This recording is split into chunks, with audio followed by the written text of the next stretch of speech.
మండలిలో వైఎస్ఆర్సీపీ సభ్యులు అడిగిన ప్రశ్నలకు ప్రభుత్వం సరైన సమాధానం చెప్పలేదని విమర్శించారు. మండలిలో ప్రతిపక్ష నేత బొత్స సత్యనారాయణ వేల కోట్ల విలువైన భూములను 99 పైసలకే ఇవ్వడంపై ప్రశ్నించామన్నారు. పెన్షన్లపై ప్రశ్నిస్తే ప్రభుత్వం సమాధానం దాటవేసిందన్నారు. తల్లికి వందనం అందరికీ ఇచ్చారా అని ప్రశ్నిస్తే సమాధానం లేదని మండిపడ్డారు బొత్స. తెలుసు 2004లో ఆ రోజు స్వర్గీయ రాజశేఖర రెడ్డి గారు ముఖ్యమంత్రి ఉన్నప్పుడే విశాఖపట్నంలో ఐటీ పార్క్ని పెట్టాం, కొంతమంది భూములు ఇచ్చాం, పెద్ద పెద్ద కంపెనీలు తీసుకొచ్చాం. దాంతోపాటు ఇండస్ట్రియల్గా విశాఖపట్నాన్ని డెవలప్ చేయడానికి ఆ రోజే మేము ప్రారంభం చేస్తాం. అందులో నేను కూడా భాగస్వామి, నేను కూడా ఆ రోజు మంత్రిగా ఉన్నాను. ఈరోజు రియల్ ఎస్టేట్ సంస్థకు వచ్చి 99 పైసలకే భూములు ఇస్తామంటున్నారు. ఏం దాన్ని ఒక సిస్టమ్ ఉంది కదా గవర్నమెంట్లో, ఎక్స్ప్రెషన్ ఆఫ్ ఇంట్రెస్ట్ వెళ్ళడం, దాంట్లో ఎవరు వస్తారో ఆ కంపెనీ తాలకు వచ్చి చూడడం, వాళ్ళకు ఇవ్వడం అనేది.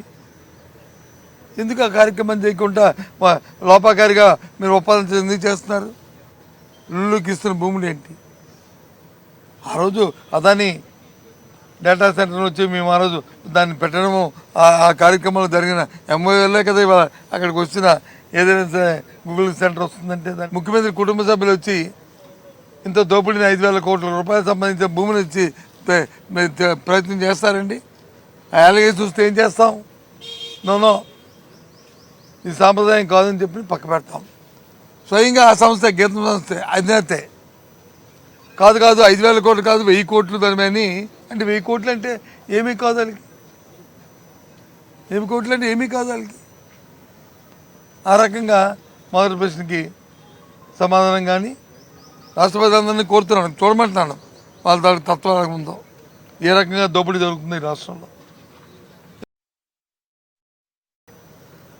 60 సంవత్సరాలు నిండిన వృద్ధులకి, మహిళలు కానీ పురుషులు కానీ, ఎవరైతే అర్హత ఉన్న వాళ్ళకి, ఎవరైతే భర్తలు చనిపోయినా భార్యలు ఎవరైతే వితంతులు ఎవరైతే ఉన్నారో వాళ్ళకి ప్రభుత్వం వచ్చి 19 నెలల కాలం అయింది. ఏ ఒక్కరికైనా ఇచ్చారా? కొత్త పెన్షన్ ఒకటి ఇచ్చారా అని అడిగాం, లేదు సమాధానం. ఎంతసేపు ఇప్పుడు ఎప్పుడు ఇస్తారంటే సమాధానం, ఎప్పుడు ఇస్తారని సమాధానం లేదు, ఇచ్చారంటే సమాధానం లేదు. ఇచ్చారంటే ఇవ్వలేదని చెప్పరు. పోనీ ఎప్పుడు ఇస్తారు అంటే ఇస్తాం, అందరికీ ఇస్తాం. ఎప్పుడు ఇస్తారంటే ఇస్తాం. ఈ రకమైన సమాధానం ఈ ప్రభుత్వం తాలూకా చిత్తశుద్ధి, ఈ ప్రభుత్వాల పరిపాలన విధానం ఏ విధంగా ఉందో రాష్ట్ర ప్రధానికి ఆలోచించమని కోరుతున్నాను. చాలా దురదృష్టం, చాలా ఇబ్బంది పడుతున్నారు ప్రజలందరూ. మేము వస్తే మాత్రం 15 పూర్తిగా ఇస్తాను, ఏ ఒక్కరికైనా 15 ఇచ్చారా అనేది మా సభ్యుడు అడిగాడు. దానికి సమాధానం లేదు, లేకపోతే నేను లేచి ఒక మాట చెప్పాను, సార్ మీరు 13,000 15,000 అది పక్కన పెడితే ఏదైతే మీరు ఇచ్చిన ఆ 13-15 కూడా, ఆ 13,000 రూపాయలు కూడా 100% అందరికీ రాలేదు. సుమారు 15% సుమారు సబ్జెక్టు కరెక్షన్ అంకి మీరు వెరిఫై చేసుకోండి.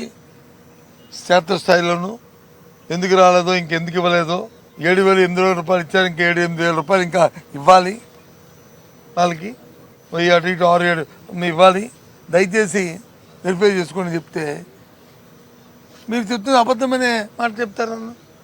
పోనీ మీరు ఏమి వివరణ ఇవ్వండి అని పర్లేదు. అప్పుడు నేను చెప్పాను, ఈ శాసనమండలి సాక్షిగా ఇది ఒక గౌరవమైన సభ, ఇందులో మాట్లాడుతుంది ఒక పార్టీ ఒక పక్షానికి మా పార్టీ నన్ను లీడర్గా గుర్తించి ఇక్కడ పంపించింది. ఆ హోదాలోనే ఆ గౌరవంతోనే ఇక్కడ మాట్లాడుతున్నాను.